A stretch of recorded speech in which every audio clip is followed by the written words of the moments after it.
आज का हमारा टॉपिक है सूरह लहब। तब्बत यदा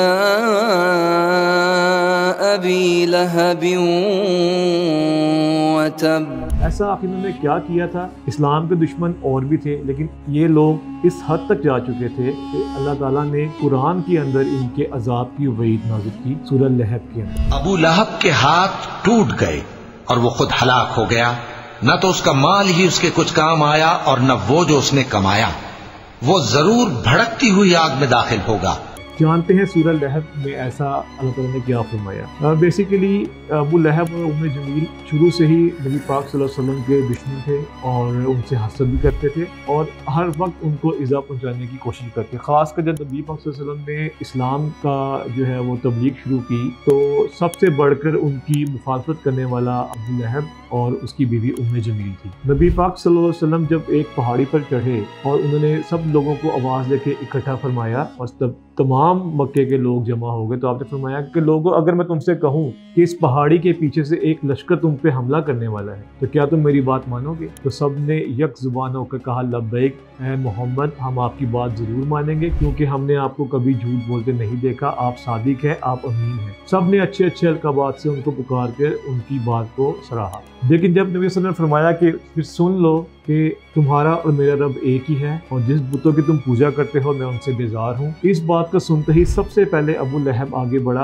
और नबी पाक सल्लल्लाहु अलैहि वसल्लम को कोसना शुरू किया और मुख्तलिफ अलकाबात से और गलत अल्फाज से उनको पुकारना शुरू किया। इसी बिना पे जो बदुआएं वो देता था वो लौट कर आसमान से उस पर पलटी और कुरान में अबू लहब और उसकी बीवी के लिए अजाब की वईद नाजिल हो गई कि अबू लहब के दोनों हाथ तोड़ दिए गए क्योंकि यही हाथ है जो इस्लाम की मुखालफत और नबी पाक सल्लल्लाहु अलैहि वसल्लम को इज़ा पहुंचाते थे। अभी एक मिनट के लिए यहाँ पे रुकते हैं और एक हदीस का मैं आपको हवाला देता हूँ, सही बुखारी की हदीस, जिसमें इसके अबू लहब के अजाब के साथ इसको थोड़ी सी एक रिलैक्सेशन कह लें या इसको कह लें कि थोड़ी अजाब में कमी की वईद भी है, उसको हम आगे चल कर डिस्कस करेंगे। वापस हम इस आयत की तरफ आते हैं। जब अबू लहब मरा तो यही हुआ, उसके अंदर एक ऐसी बीमारी लगी थी क्योंकि उसको हाथ नहीं लगाता था। इवन उसके खानदान वाले भी उसको दूर दराज फेंक कर उसको डंडे मार मार के उसको उस खड्डे के अंदर उसके लिए खोदा गया उसमें फेंका गया और उसको वहीं पे दफना दिया गया। तो नाज़रीन, इसी तरह उम्मे जमील के बारे में आया कि इसकी गर्दन पे जो इसने हार पहना है ये इसकी गले का तोप बनेगा और ये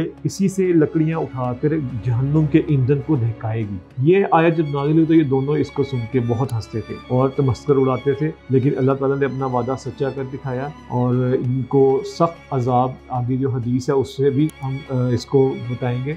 जब ये मर गए नाज़रीन तो एक सहाबी जिन्होंने इसको ख्वाब में देखा और देखा तो उससे पूछा कि अबू लहब तेरा क्या हाल है? अबू लहब ने कहा मैं सख्त अजाब में हूँ, सख्त अजाब में हूँ, माँ सिवाय पीर के दिन जिस दिन मैंने अपनी लौंडी सुएबा को आज़ाद किया। अब मैं आपको बताता हूँ कि इसने आज़ाद कैसे किया था। सुएबा इसकी एक लौंडी थी। जब नबी पाक सल्लल्लाहु अलैहि वसल्लम की विलादत हुई तो ये भागी भागी गई और कहा कि अबू लहब मुबारक तुम्हारे भतीजा पैदा हुआ है। तो अबू लहब ने उंगली के इशारे से कहा खुशी में, तो जा तुझे मैंने खबर की खुशी में आज़ाद किया, तो वो आज़ाद हो गई। इसी बिना पे कि उसने कहा कि मैं जिस उंगली से मैंने नबी की जो है हज़रत मोहम्मद सल्लल्लाहु अलैहि वसल्लम की विलादत की खुशी में लौंडी आज़ाद की, उसी उंगली से मुझे ठंडा पानी भी पीने को मिलता है और पीर के दिन मुझे आज़ाद में कमी भी कर दी जाती है। अबू लहब नहीं जानता था कि जिस भतीजे की पैदाइश की खुशी उसने मनाई है वो नबी हैं। उसने तो एज ए चचा, एज ए सरपरस्त आला, क्योंकि नबी सल्लल्लाहु अलैहि वसल्लम के वालिद की जो है वो वफ़ात उनकी पैदाइश से पहले हो चुकी थी, इसलिए